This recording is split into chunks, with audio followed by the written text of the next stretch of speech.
तमेव माता च पिता तमेव तमेव बन्धो च सखा तमेव तमेव विद्या द्रविडं मम देव तमेव सर्वे मम देव।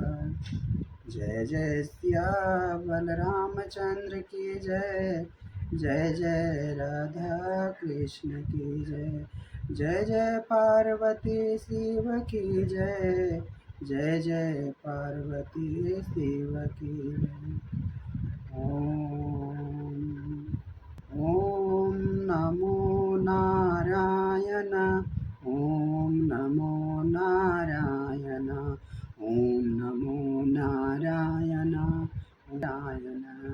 जय जय विद्या देवी सरस्वती की जय। जय जय ब्रह्मा देव की जय।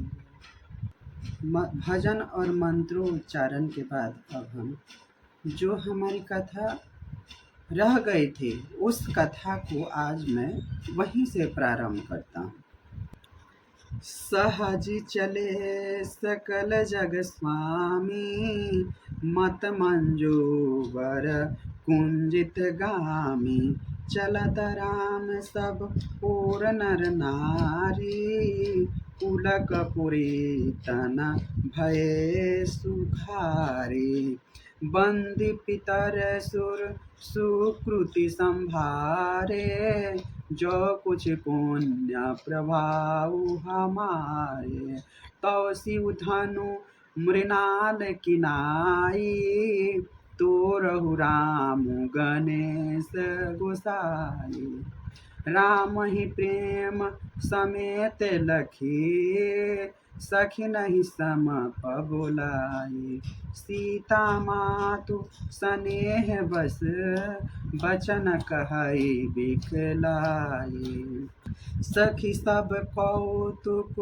देख निहारे जेऊ कहावत ही तू हमारे को न बुझाई कहई गुरु पाही ए बालक असी हठ भली नाही रावण बाण छुआ नहीं चापा रावण बाण छुआ नहीं चापा हार सकल भूप करी दापा सो धनुराज कुंवर कर देही बाल मराल के मंदर ले भूप सयानप सकल सिरानी सीखी विधि गति कछु जाहि न जानी बोली चतुरो सखे मृदुबानी तेजवंत लघु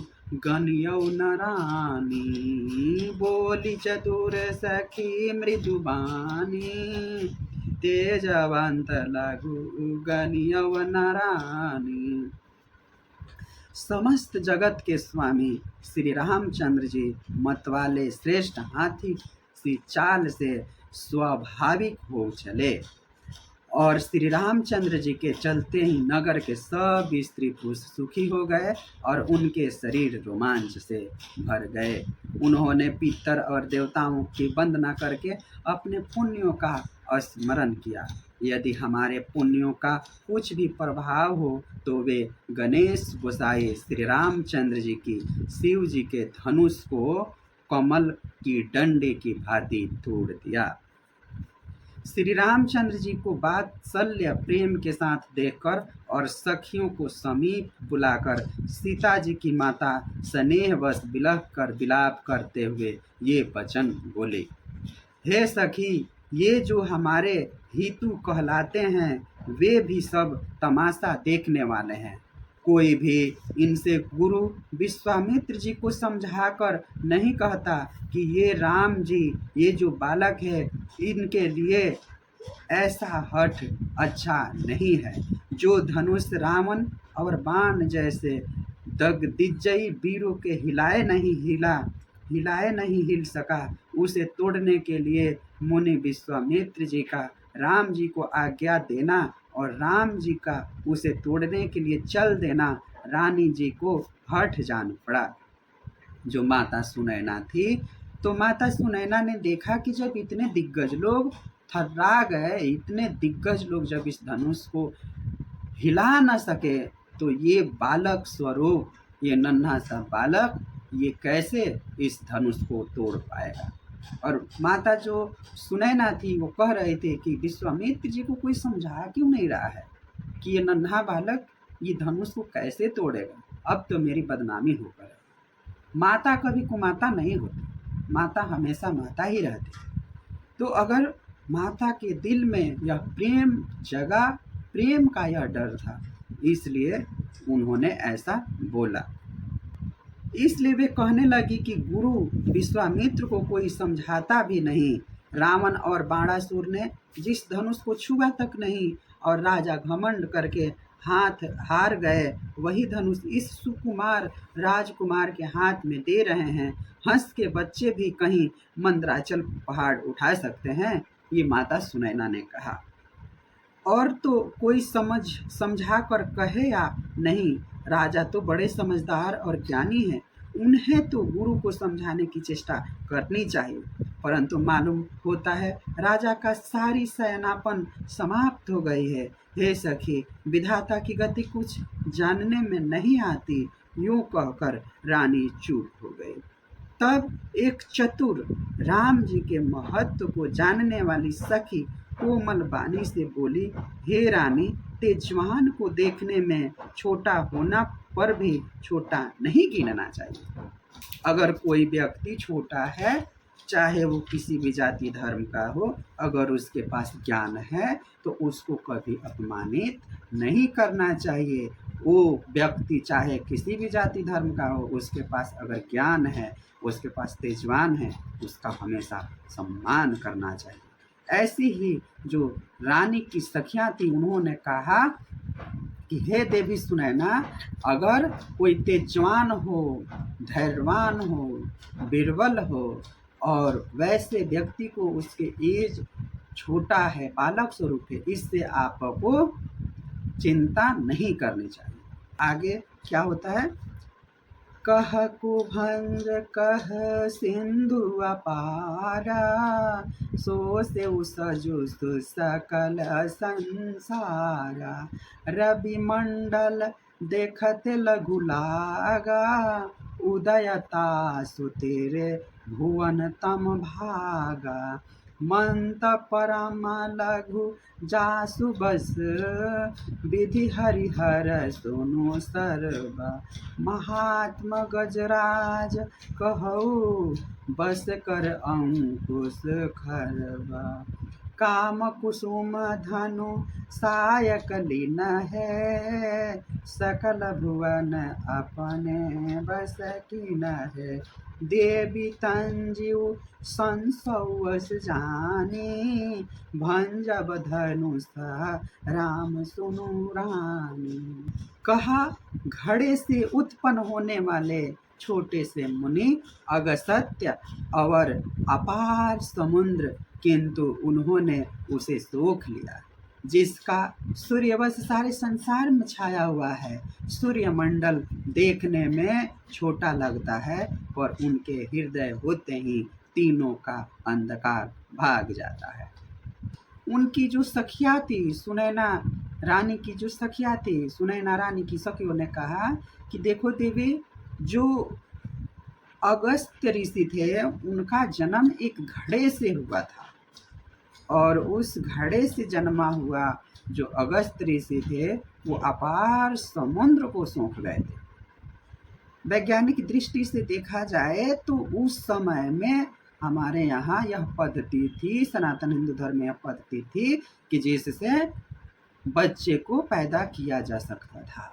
आजकल भले ही विदेश के लोग कहते हो कि नहीं, हमारी नई टेक्नोलॉजी है IVM के माध्यम से बच्चा करना, परंतु नहीं। इसी तरह महाभारत में भी हम देखते हैं कि रानी गंधारी के जो 100 पुत्रों का जन्म हुआ, वो भी इसी विधि के तहत हुआ था।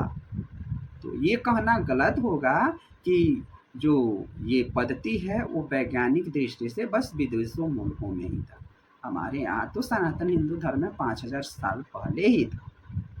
जिसके बस में ब्रह्मा विष्णु शिव और सभी देवता हैं, वह मंत्र अत्यंत छोटा होता है।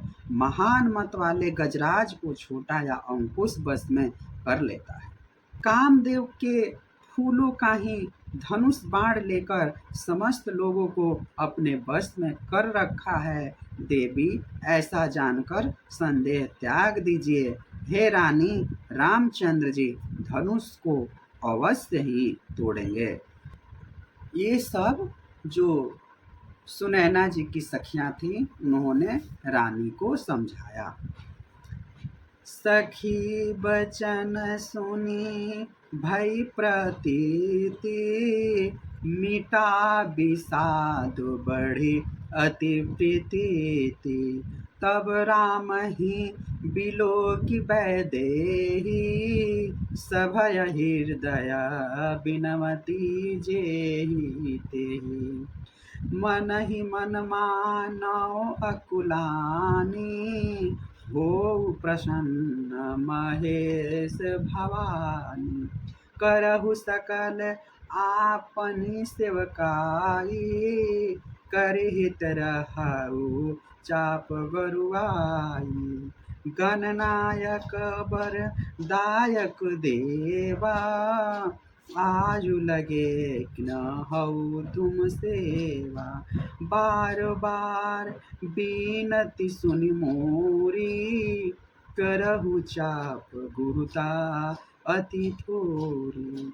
देखी देखी रघुवीर तन सुर मानो, धरी धीर भले बिलोचन प्रेम जल पुलकावली सरी। जब इतनी बड़प्पन भगवान श्री रामचंद्र जी के बारे में जो माता सुनैना थी वो सुनी, सखी के वचन सुनकर रानी को श्री रामचंद्र जी की सामर्थ्य के संबंध में विश्वास हो गया।